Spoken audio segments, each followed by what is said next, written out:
Either they're having an affair or they're just very shy.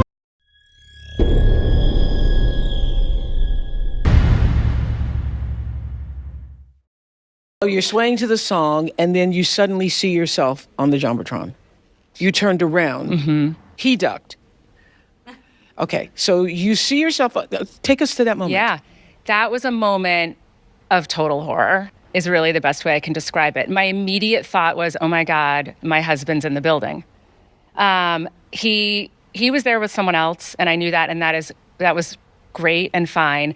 But he and I were, in the midst of our separation, incredibly amicable. Like, to this day, he's been one of the biggest supporters of me through all of this. Yeah. He's an incredible man. Mm-hmm. And the last thing I wanted to do was embarrass him. And that was my first thought when I saw myself in that moment. Oh my God, Andrew's here. And my second thought was, oh my God, I'm in the arms of my boss, and I'm the head of HR. Like, this is a really bad look. Yeah. Everybody assumed I was horrified because it meant somehow I got busted having an affair. Like, that is not what was happening. I'd been going through a really tough time. I was coming out of a separation, and it felt really good to get attention and affection from an awesome man. You know, that it felt good. It was about around the time that Andrew and I, my husband, had separated, and Andy and I had gone out to grab sandwiches during the workday, and he asked me, I seemed a little off, and he just said, what's going on? And I said, well, my husband and I are separating and planning a divorce. And he immediately let me know that he was in the exact same situation, that he and his wife were living apart. They were planning for a divorce, and it had been many years in the making. So that became like a really instant kind of point of connection for us. And over the next, few weeks to month, that was a place that was really great for me to be able to go to talk about what I was going through, and I was a good, safe space for him. And I think probably my friends... Did you both talk about what it was like going through this separation? And that was where we started to build a bit of a stronger connection. And I was really surprised when he told me.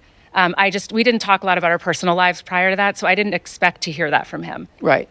He had been married a long time, so I just assumed all was well. So leading up to the concert, like at that point, we started talking a lot more about personal things and kids and how it's going and all of that, in addition to the busy and frequent work conversations.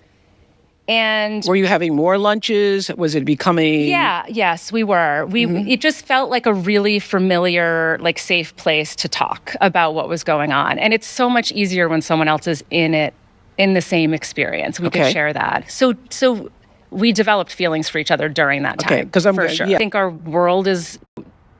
news is a really sad thing to watch. I think we are constantly inundated with bad news. And I've heard some people say that video seen 300 billion times by only 8 billion people on the planet was the thing that united people, that people were united in their judgment. And I feel bad for us as human beings that's what we did to you. Thank you. We were all united in the judgment of whatever it is you were doing, you shouldn't have been doing it. And we could all actually agree on that without knowing the story behind the story.